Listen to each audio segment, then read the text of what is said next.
तो मैं तंग आके मैं पूछता नहीं था। इस तरीके से मामला चलता गया। मैं फजर में मेरी आँख खुली, मैं मतलब नींद में ही था, फ़ोन पे लगी हुई, हर वक्त फ़ोन पे लगी हुई। अक्सर होता ये था कि फजर में वो उठती थी और फ़ोन पे उनसे बातचीत चल रही। मैंने कहा मोबाइल चेक करवा, तो मोबाइल चेक नहीं करवाती थी। मोबाइल हाथ पे लो तो सारे नंबर, सारे कॉन्टैक्ट नंबर पे मेरे अलावा किसी का नंबर सेव नहीं है। लेकिन हर वक्त होती फ़ोन पे थी। फ़ोन पे होती है। पूछो तो कह रहा मेरा भतीजा है, वो माल्टा में रहता है, वो मुझे फ़ोन करता है। मेरा पुप्पी का बेटा, वो मुझे फ़ोन करता है। फिर मुझे पता चला कि वो एक्स हस्बैंड के साथ उसका रिलेशनशिप है। वो जो फिज़िकली अनफिट थे। फिज़िकली अनफिट थे। वो किस तरीके से मुझे पता चला, हुआ ये कि बर्थडे में मैंने भी वाइट शर्ट पहना हुआ है, ठीक है।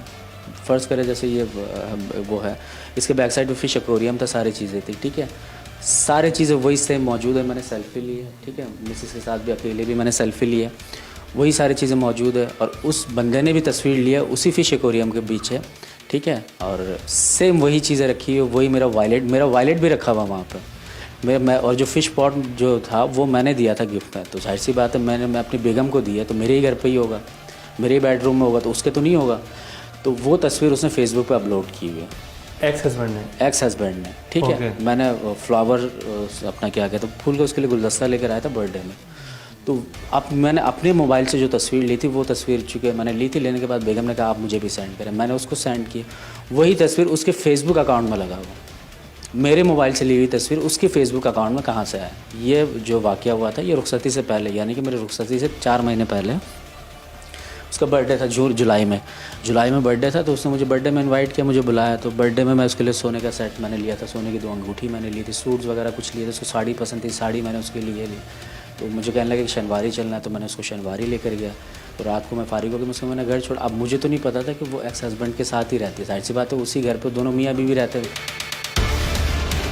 उस्मान के मुताबिक निकाह के बाद वो जिस किराए के घर में रिहाइश पजीर थी, वो घर भी किसी और का नहीं, उसके साबका शौहर का था। मतलब उस्मान से निकाह होने के बाद भी वो साबका शौहर के साथ रखे हुए थी ताल्लुकात। सवाल ये है कि क्या स्किज़ोफ्रेनिया की बीमारी में ऐसा मुमकिन है कि एक लड़की दिमागी तौर पर इस कदर माऊफ हो जाए कि वो मौजूदा शौहर से मोहब्बत की दावेदार भी हो, लेकिन साबका शौहर के साथ उसके ताल्लुकात भी हों।